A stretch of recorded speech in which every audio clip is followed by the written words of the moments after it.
Why are Bradford pear trees bad? Those Bradford pears lining the streets?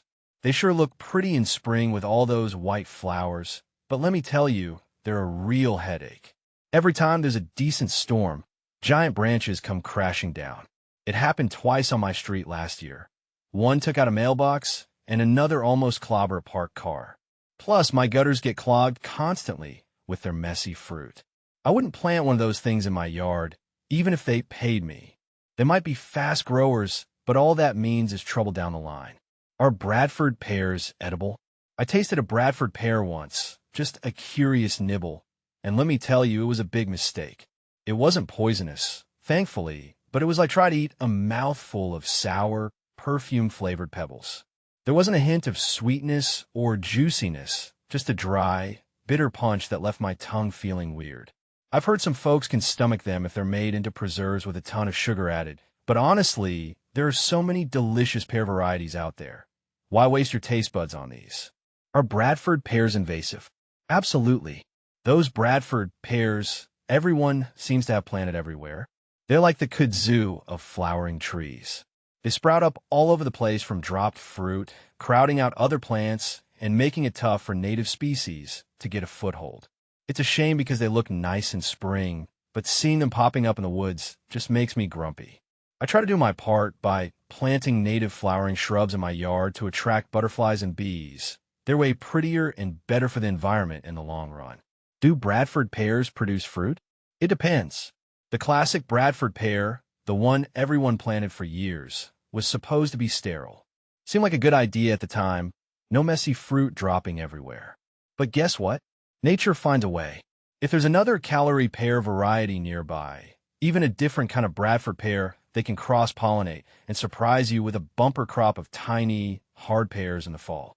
They're not exactly appetizing, but the birds seem to love them, which isn't great news because then they poop out the seeds all over the place, starting the whole invasive cycle over again. It's a real mess. Just another reason why I wouldn't touch a Bradford pear with a 10-foot pole. Is Bradford pear good firewood? If you end up having to take down a Bradford pear, like I did after a nasty storm took out a big branch, it's not the worst thing for firewood. It burns all right. It throws off decent heat, especially once it's been seasoned for a good long while. 6 to 8 months is what I usually aim for, turning the logs regularly to make sure they dry out evenly. Here's the thing, though. It's not the top-notch firewood some folks rave about. It burns a bit faster than oak or hickory, and doesn't have that super long-lasting fire you get with those hardwoods. Still, in a pinch, or for starting a fire quickly, it does the trick. Plus, better to put it to good use than letting it rot in a pile. Can you eat Bradford pears? I tasted a Bradford pear once, just a curious nibble, and let me tell you, it was a big mistake. It wasn't poisonous, thankfully, but it was like trying to eat a mouthful of sour, perfume-flavored pebbles. There wasn't a hint of sweetness or juiciness, just a dry, bitter punch that left my tongue feeling weird. I've heard some folks can stomach them if they're made into preserves with a ton of sugar added, but honestly, there are so many delicious pear varieties out there. Why waste your taste buds on these? How long do Bradford pear trees live? They may look all strong and healthy in their youth, but Bradford pears? Let me tell you, they're not exactly known for their longevity. In my experience, they might shoot up fast and fill out a yard quickly, but that brittle wood just can't hold up for very long. It seems like every other year I hear about someone having to take one down because a branch snapped off in a storm. Most folks say they only live about 15 to 25 years, which makes sense considering how often I see them coming down compared to the old oak across the street that's been there for who knows how long.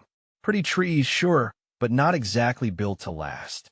Save yourself the headache and pick something a bit sturdier for your yard. How to trim a Bradford pear tree. Admittedly, I wouldn't recommend extensive trimming on a Bradford pear myself. Those weak branches are just asking for trouble, and heavy cuts can encourage even faster growth, which defeats the purpose. But if you've got one and just want to tidy it up a bit, here's what I've done in the past. Focus on safety first.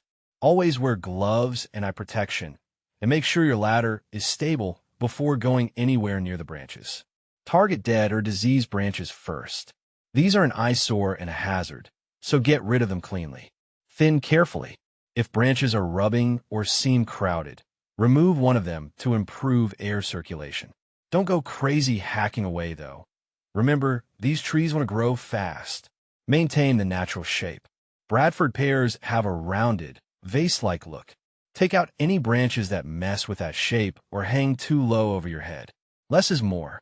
It's tempting to whack off a bunch of growth, but resist the urge.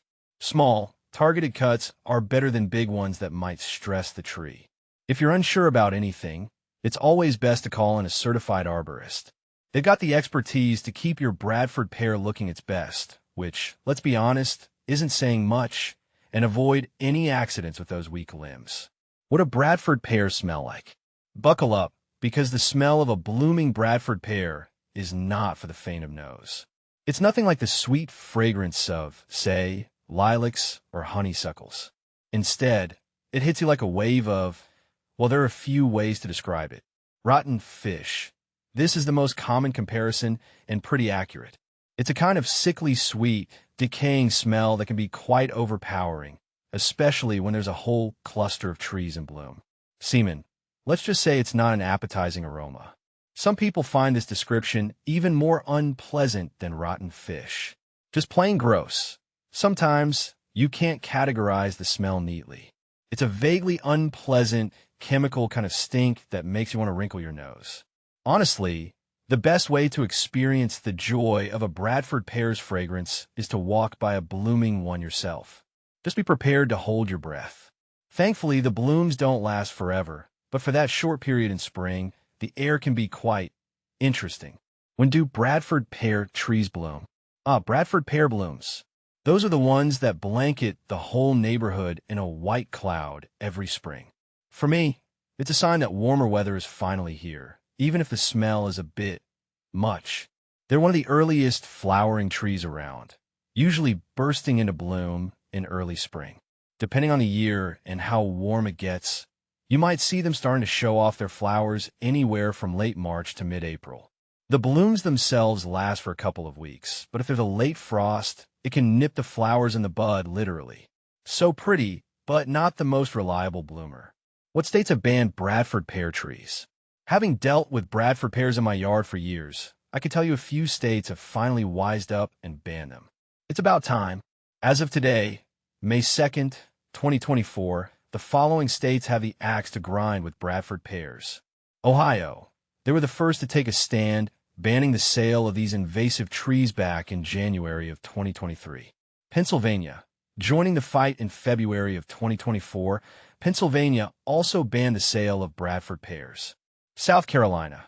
The latest to the party, South Carolina has a ban going into effect this October, making it illegal to sell Bradford pears or any pear trees using the common calorie pear rootstock. There are rumblings of other states considering similar bans, and frankly, it wouldn't surprise me one bit. These trees may be pretty in spring, but the trouble they cause just isn't worth it. Hopefully, more states will follow suit, and we can start seeing more native species planted instead. Are Bradford pears poisonous to humans? The fruit and seeds of Bradford pear trees are not exactly a recipe for disaster, but I wouldn't recommend a taste test. Here's the breakdown. Fruit. Not poisonous, but definitely not tasty. Imagine a mouthful of sour, perfume-infused pebbles. There's a reason birds don't exactly flock to these things. Seeds. These contain a small amount of something mildly toxic, but you'd have to swallow a concerning amount to experience any real issues. Still, best to avoid them, especially if you have curious young children or pets around.